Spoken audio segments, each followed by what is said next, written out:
दरअसल ये कहानी शुरू होती है भारत में लॉकडाउन खुलने के बाद से। उत्तराखंड के चमोली में एक छोटे से गांव जिसका नाम रेणी था, वहां हमारे पुरखों की ज़मीन थी और उस ज़मीन में सदियों से न खेती हुई ना ही कोई निर्माण कार्य। जब भी किसी ने ज़मीन में कुछ करना चाहा तो किसी न किसी वजह से वो कार्य शुरू नहीं हो पाया। कई बार उसमें खेती की गई मगर फसल बर्बाद हो गई। एक बार मकान बनवाया गया, मकान आधा ही बना था कि उसकी एक दीवार एक मजदूर के ऊपर गिर गई और उसकी मौत हो गई।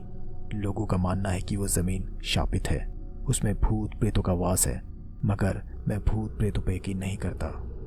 कोरोना काल में लॉकडाउन की मार ऐसी पड़ी कि नौकरी चली गई और दूसरा कोई काम मिल नहीं रहा था क्योंकि मंदी का दौर था।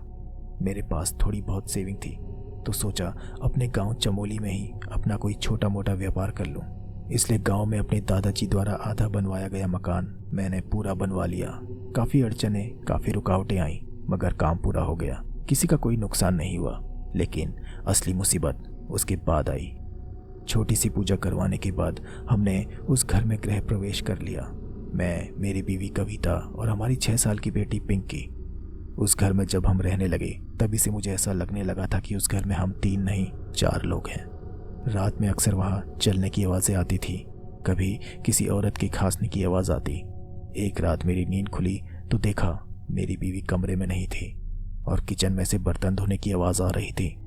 मैंने मोबाइल देखा तो रात के 12 बज रहे थे। मुझे बड़ा अजीब लगा क्योंकि कविता कभी रात को बर्तन नहीं धोती थी। मैंने कविता को आवाज़ दी, कविता, तो उसने हाँ में जवाब दिया। मगर उसकी आवाज़ सुन के मुझे एक झटका लगा क्योंकि उसकी आवाज़ कमरे के लेफ्ट साइड में बने अटैच्ड वॉशरूम से आई और फिर वह दरवाज़ा खोल के बाहर निकली और बोली, हाँ बोलो क्या हुआ। मैंने आश्चर्य से उससे पूछा, तुम वॉशरूम में थी? वो बोली, हाँ, पता नहीं क्यों जब से इस घर में आए हैं मेरे पेट में कुछ दर्द सा रहता है, इसलिए टॉयलेट गई थी। मैंने उसे देखा मगर उसे किचन में से आ रही आवाज़ के बारे में नहीं बताया क्योंकि मैं उसे डराना नहीं चाहता था। मुझे लगा शायद मेरा वहम होगा। पिंकी को अच्छे से कंबल उड़ा के मैं सोने की कोशिश करने लगा मगर काफ़ी देर तक मेरे दिमाग में वही बर्तन धोने की आवाज़ गूंज रही थी। फिर मैंने सोचा कि मेरा वहम ही होगा, इसलिए उस बात को दिमाग से निकाल के मैं चुपचाप सो गया। दिन बीतते गए और जनवरी 2021 तक मैंने अपना पोल्ट्री फार्म शुरू कर दिया था। चूँकि हमारा घर नदी के बगल में ही था तो मैं अपना मत्स्य पालन का काम भी शुरू करना चाहता था। सरकार की ओर से अच्छी सब्सिडी भी मिल रही थी। कुछ दिनों में मुर्गियों की डिमांड बढ़ने लगी, काम अच्छा चलने लगा, दिन गुजर रहे थे। मेरी बीवी कविता के पेट का दर्द अभी तक ठीक नहीं हुआ था।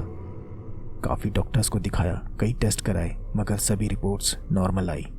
कविता का कहना था कि जब से वो उस घर में आई है तभी से उसके पेट में दर्द है और जब वो डॉक्टर्स को दिखाने के लिए घर से बाहर जाती है तो दर्द गायब हो जाता है। मुझे लगा शायद कोई ऊपरी हवा का असर है, इसलिए हमने घर में एक छोटा सा हवन करवाया और सच में उस हवन के बाद कविता के पेट का दर्द बिल्कुल ठीक हो गया। उसके बाद उसे कोई परेशानी नहीं हुई। फरवरी की बात है, एक दिन मैं अपने कमरे में बैठा कुछ हिसाब किताब कर रहा था। कविता घर के बगल में ही बहती नदी में कपड़े धोने गई थी और पिंकी बाहर आंगन में धूप में खेल रही थी। थोड़ी देर बाद पिंकी दौड़ते हुए मेरे पास आई और बोली, पापा बाहर कोई है। मुझे लगा शायद कोई आया है। मैं बाहर गया मगर बाहर कोई भी नहीं था।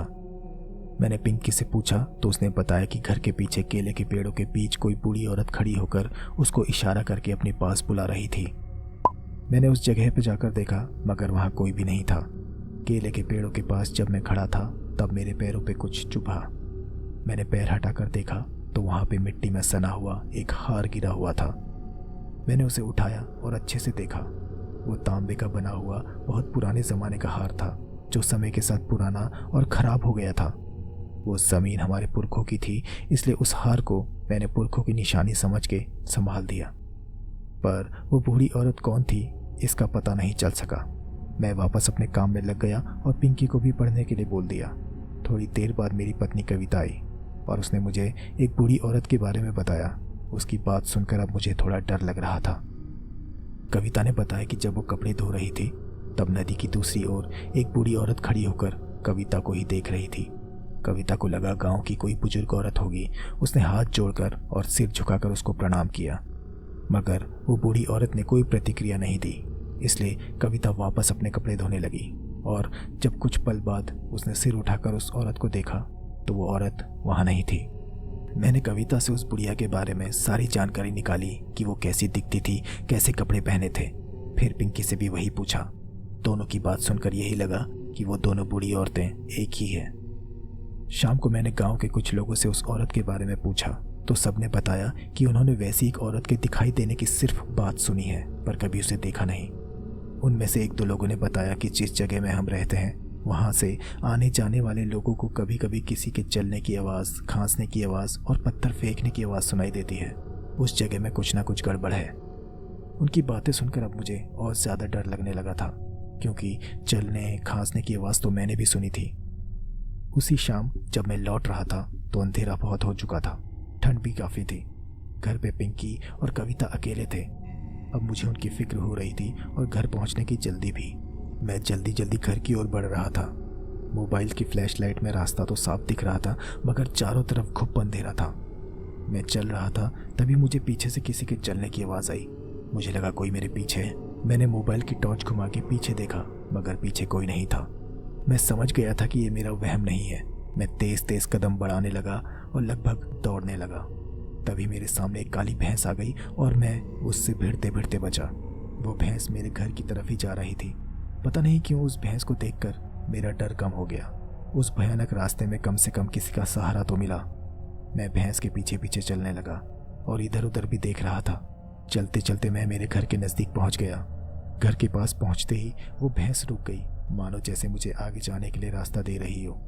मैं उस भैंस से आगे निकल के घर की ओर बढ़ने लगा। कुछ 2-3 सेकंड्स बाद ही मैंने पलट के देखा तो वो भैंस वहाँ नहीं थी। घर पहुंचकर मैंने सारी बात कविता को बताई। अब कविता को डर लग रहा था। उसने मुझे एक और बात बताई कि उसके पेट में फिर से दर्द होने लगा है, बिल्कुल पहले जैसा। मुझे कुछ समझ नहीं आ रहा था कि क्या करूं, किससे पूछूं कि आखिर हमारे साथ क्या हो रहा है। फिर ख्याल आया कि घर की सुख शांति के लिए और कविता के स्वास्थ्य के लिए एक बार फिर से घर पे हवन करवाया जाए। अगले दिन रविवार था। नाश्ता करके मैं गांव के पुजारी के पास गया और हवन रखने के लिए उनसे बात की। पुजारी ने 2 दिन बाद मंगलवार को हवन करने की बात कही। हमारी बात चल ही रही थी कि मेरा फ़ोन बजने लगा। मैंने देखा उसमें कविता का कॉल आ रहा था। मैंने फ़ोन उठाया तो दूसरी तरफ से पिंकी की आवाज़ आई। पिंकी रोते हुए बोली, पापा जल्दी घर आओ, मम्मी के पेट में बहुत दर्द हो रहा है। फ़ोन में कविता के कराहने की आवाज़ भी आ रही थी। मैं पुजारी से विदा लेकर तुरंत घर की ओर दौड़ा।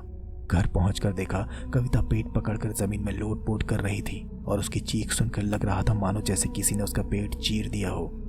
मैंने तुरंत गांव के एक टैक्सी ड्राइवर को कॉल किया और वो अपनी गाड़ी लेकर आ गया। घर को अच्छे से ताला लगाकर मैं, पिंकी और कविता तुरंत बेस हॉस्पिटल की तरफ रवाना हो गए। घर से निकलते वक्त पता नहीं क्यों लग रहा था जैसे कोई बहुत बड़ी मुसीबत आने वाली है। मेरी पोल्ट्री फार्म की मुर्गियां भी जोर जोर से फड़फड़ाते हुए चीख रही थी, मानो जैसे वो आज़ाद होना चाहती हूँ। कुछ बड़ा विनाश होने का आभास होने लगा था और दिल घबरा रहा था। बेस हॉस्पिटल पहुंचते पहुंचते कविता का दर्द अपने आप ही खत्म हो गया। हॉस्पिटल पहुंचकर हम गाड़ी से नीचे उतरने ही वाले थे कि मेरा फ़ोन बज उठा। उसमें मेरे गांव के एक आदमी की कॉल आ रही थी। मैंने फ़ोन उठाया तो वो आदमी मुझसे चीखते हुए बोला कि सब कुछ छोड़ छाड़ के बीवी बच्चों को लेकर तुरंत घर से बाहर निकल और नदी से दूर भाग। उसकी डरी हुई आवाज़ के साथ एक और भयानक आवाज़ सुनाई दे रही थी, पहाड़ों को चीरते हुए आते हुए सैलाब की आवाज़। उसके बाद फ़ोन कट गया और पूरे शहर में वो भयानक गर्जन गूंजने लगी। धरती थरथराने लगी, पैरों तले ज़मीन खिसक जाएगी ऐसा लगने लगा।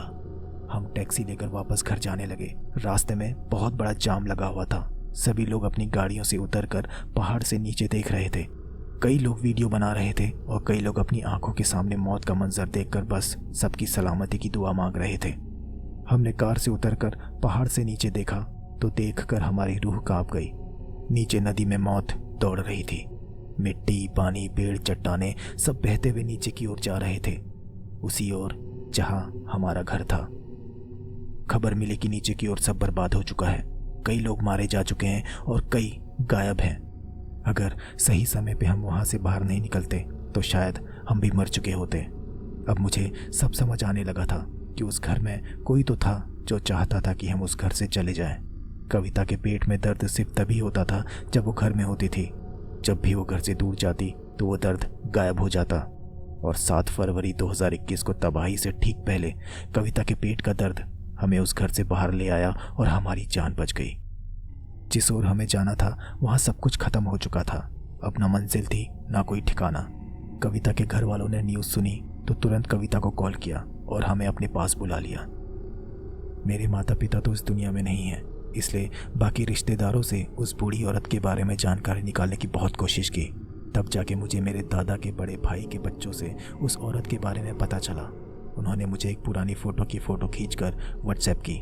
वो एक जवान औरत की ब्लैक एंड वाइट फ़ोटो थी जो समय के साथ थोड़ी पीली पड़ चुकी थी। उस फोटो में बड़ी बड़ी रौबदार आंखों वाली एक औरत एक आदमी के साथ खड़ी थी।